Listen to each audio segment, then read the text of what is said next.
राम राम दोस्तों कई दिन से मेरे मन में विचार चल रहा है कि बच्चों के ऊपर एक कोई वीडियो बनाऊंगा।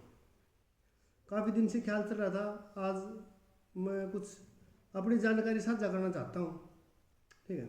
और मैंने ये जानकारी साझा करने का मेरा मेन उद्देश्य ये था कि मैं आर्मी से रिटायर होकर के और स्कूल में पीटीआई, तो स्कूलों में मैंने 10 साल के बच्चे हैं, 11 साल के बच्चे हैं, उन बच्चों को देखा है भागते दौड़ते हुए। तो उन बच्चों किसी के पैर घुटने आपस में मिल रहे हैं या किसी के पैरों में गैप ज़्यादा है, मतलब दौड़ते वक्त उनके पैर एक लाइन में नहीं टिक रहे हैं।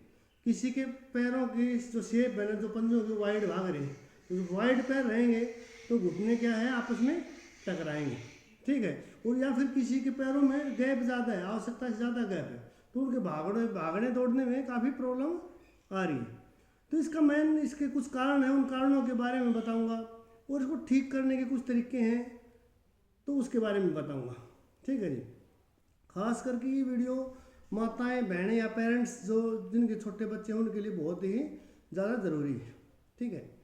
तो सबसे पहले इसका मेन कारण तो है बच्चों का पैरों का टेढ़ा होना या हड्डियों संबंधी जितनी भी बीमारियां होती हैं, इनका पहला मेन कारण होता है कि उसको बचपन में जब बच्चा पैदा होता है तो उसको माँ का दूध पर्याप्त मात्रा में नहीं मिलता है। एक तो कारण ये हो गया। और दूसरा कारण क्या है? हड्डियों का संक्रमण। भाई हड्डियों संबंधित कई रोग हैं। ठीक है। जैसे ऑस्टियोपोरोसिस है।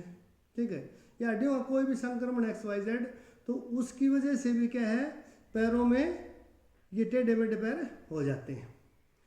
तीसरा कारण जो मोस्ट इम्पोर्टेंट कारण है, लेकिन वो उस पर ध्यान नहीं देते लोग, वो कारण क्या है कि जब बच्चा पैदा होता है तो लगभग बच्चा अपने पैरों पे खड़ा होना शुरू करता है। वो 1 साल का बच्चा, अप्रोक्स 1 साल, कोई 12 महीने का चल जाता है, कोई 13 महीने का खड़ा होना शुरू कर देता है।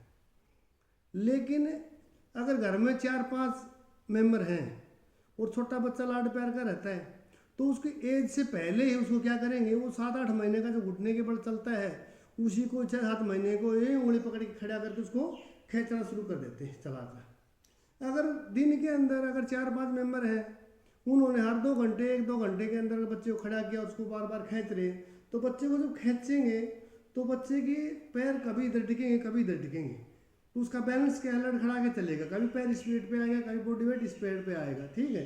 तो उससे क्या है, बच्चे की हड्डियाँ के अंदर फ्लेक्सिबिलिटी ज़्यादा होती है, कच्ची हड्डियाँ होती हैं, तो जिस शेप में वो ज़्यादा चलेगा या जो जिस हाथ से ज़्यादा खींच रहे हैं, तो क्या होगा, घुटना अंदर की तरफ हो जाएगा या घुटना बाहर की तरफ हो जाएगा।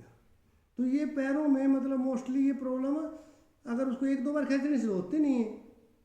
ये प्रॉब्लम कब शुरू हो जाएंगी, जब घर में 4-5 पेरेंट्स हैं और वही किसी ने, माँ ने खींच लिया, दादा ने खींच लिया, दादी ने खींच लिया, कोई और पड़ोसी आया उसने पकड़ के 1-2 बार, चलो बेटा खड़ा हो, चलना सीख गया, उसको बार बार 10-12-15 बार अगर दिन में खींच देते हैं तो उसके पैर या तो पैरों में ज़्यादा गैप हो जाएगा या घुटने मिलना शुरू हो जाएगा। एक मोस्ट कारण है, लेकिन पता नहीं रहता है, इसलिए बच्चे को एज से पहले उसको ज़बरदस्ती खड़ा करके खींच के नहीं चलाना है। ये चीज़ें नोट रखना है जी। दूसरा क्या है, उसको भाई बैलेंस डाइट दो, पर्याप्त मात्रा में माँ का दूध पिलाओ। ठीक है। और तीसरा कारण एक और है कि बच्चा को, जैसे कि बच्चे कोई ज़्यादा हेल्थी होते हैं, ठीक है, तो उनको जैसे ज़्यादा एज के अकॉर्डिंग वेट का ज़्यादा होना, बॉडी मास इंडेक्स BMI के हिसाब से जो उसका एज है उसके अकॉर्डिंग आवश्यकता से अधिक वजन हो जाता है बच्चे का, तो उससे भी क्या है, वेट ऊपरी हिस्से में बॉडी वेट ज़्यादा होने की वजह से पैरों में या तो पैर टेढ़े हो जाएंगे या बाहर की तरफ हो जाएंगे या घुटने अंदर की तरफ मिलने शुरू हो जाएंगे। एक ये भी कारण है। ठीक है। तो ये 2-3 कारण मैंने आपको बताया है, तो इस पर ध्यान रखना है। तो इसको ठीक करने का तरीका अगर पता लग गया बच्चे के जो पैर हो गए वो तो ठीक हो गया अभी, तो उनके कारण है, उसको ठीक करने का सबसे अच्छा तरीका ये है कि बच्चे को भाई पैरों में एक लाइन में सीधा चलना सिखाओ पहले। तो उसको ये नहीं है कि दोनों पैर वाइड करके नहीं चलाएगा, मतलब जो पंजे का रुख है ना, वो एक लाइन में पैर रख के चले। उसको बता दे बेटा कि जो पैर रख के जब चलते हो सीधे, तो एक लाइन में पैर रखें। ये नहीं है कि पैर वाइड ऐसे ऐसे चलेंगे तो घुटने अंदर की तरफ मिल जाएंगे। एक तो ये है, उसको चलने का तरीका ये सही सिखाओ, उसका बॉडी स्ट्रक्चर सीधा होकर चले, मतलब ये नहीं आगे झुक रहा है और ऐसे आगे चल रहा है, तो वो गलत है चलने का तरीका। दूसरा क्या है भाई, बैलेंस, पर्याप्त मात्रा में बैलेंस डाइट दो उसको। ठीक है। कैल्शियम की कमी नहीं होनी चाहिए बच्चे के अंदर, कैल्शियम फास्फोरस की कमी नहीं होनी चाहिए, ठीक है। ऐसा पौष्टिक भोजन दो जिसमें सारे प्रचुर मात्रा में पौष्टिक तत्व हों, ठीक है।